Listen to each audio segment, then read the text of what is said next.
कभी धड़कते दिल का साज बनी तो कभी तन्हाई का साथ बनी, कभी छलकती आंखों में इंतजार बनी तो कभी दर्द की आवाज बनी।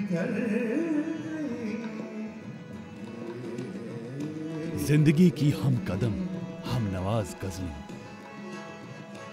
जिनके सहारे हमने ना जाने जिंदगी के कितने सफर तय किए, कभी भीड़ में रहकर तो कभी यूं ही अकेले। जिंदगी की हकीकत को बयां करती ये गजलें वाकई में हमारे जीवन का अहम हिस्सा हैं।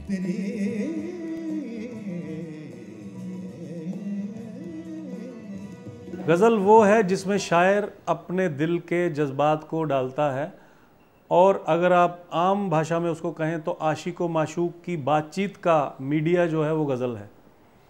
आशिक अपने प्यार का इजहार और माशूक अपने प्यार का इजहार करने के लिए गज़ल का इस्तेमाल करते थे और करते हैं।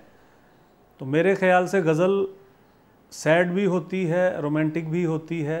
जैसा आशिक या माशूक के दिल का हाल रहता है वैसे वो बयान करते हैं। तो शायरों ने आशिक माशूक को ध्यान में रखते हुए ही गज़ल लिखी है। तो बेसिक गज़ल एक प्यार के इजहार करने का तरीका है। ये ज़माना बुरा आजकल हो गया, ये ज़माना। गज़ल अरबी साहित्य की प्रसिद्ध काव्य विद्या है जो बाद में फारसी, उर्दू और हिंदी साहित्य में भी बेहद लोकप्रिय हुई। संगीत के क्षेत्र में इस विद्या को गाने के लिए ईरानी और भारतीय संगीत के मिश्रण से अलग शैली निर्मित हुई। माना जाता है कि गजल का काव्य रूप 10वीं सदी के दौरान ईरान में लिखा गया, जो भारत समेत मध्य पूर्व और उत्तरी अफ्रीका में आज भी गाई जाती है। वास्तव में गजल एक अरबी शब्द है जिसका अर्थ है महिलाओं के लिए प्रशंसा भरी बातें करना। वली दक्नी जो सबसे पहले शायर माने जाते हैं, और ये उनकी गज़ल जो लिखने की शैली थी वो दक्नी स्टाइल में थी। मतलब जो आज हम गज़ल सुन रहे हैं आसान उर्दू में, वैसी नहीं थी। गजल के पहले शेर को मतला कहा जाता है। इसके दोनों मिसरों यानी पंक्तियों में काफिया होता है।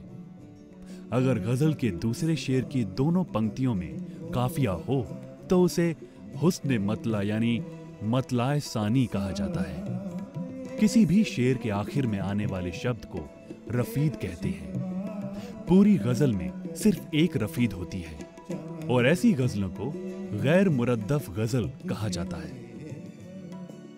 गज़ल का पहला जो शेर होता है, पहले तो ये कि हर शेर में 2 लाइनें होती हैं, आप जानते हैं। हर लाइन को बोलते हैं मिसरा, और 2 मिसरों से मिलकर शेर बनता है। और गज़ल का पहला जो शेर होता है उसको बोलते हैं मतला। गज़ल में सबसे ज़रूरी चीज़ जो है उसका मीटर है, उसका वज़न है, जिसको हम उर्दू में कहते हैं बहर, कि किस बहर में आपने गज़ल बोली है। तो जो बहर शायर मतले में फिक्स करता है वही बहर थ्रू आउट गज़ल में चलनी चाहिए।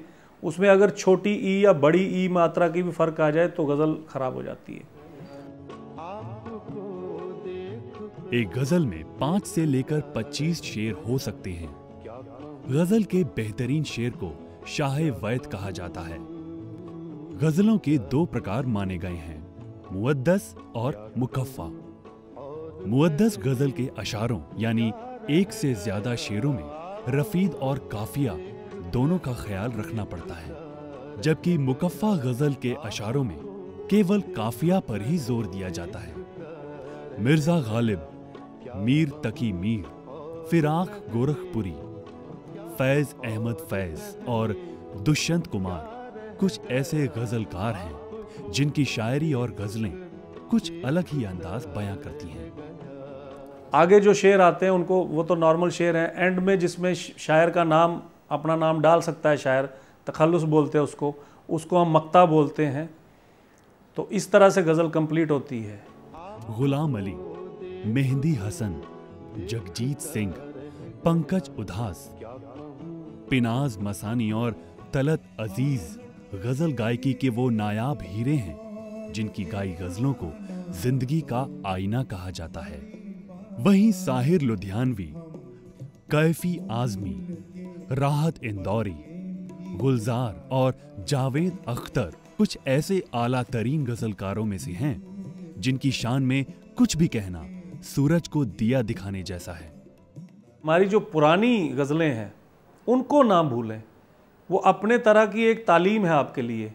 अगर आप गालिब, मीर, ज़ौक़, फैज़ इनको नहीं पढ़ेंगे तो आप गज़ल के बारे में जान ही नहीं सकते।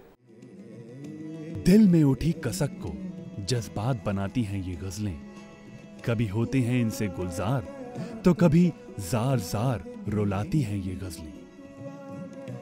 हर लम्हा जी जाते हैं हम इनसे, बस क्या कहें, हम दिल जलों की आह हैं ये गजलें।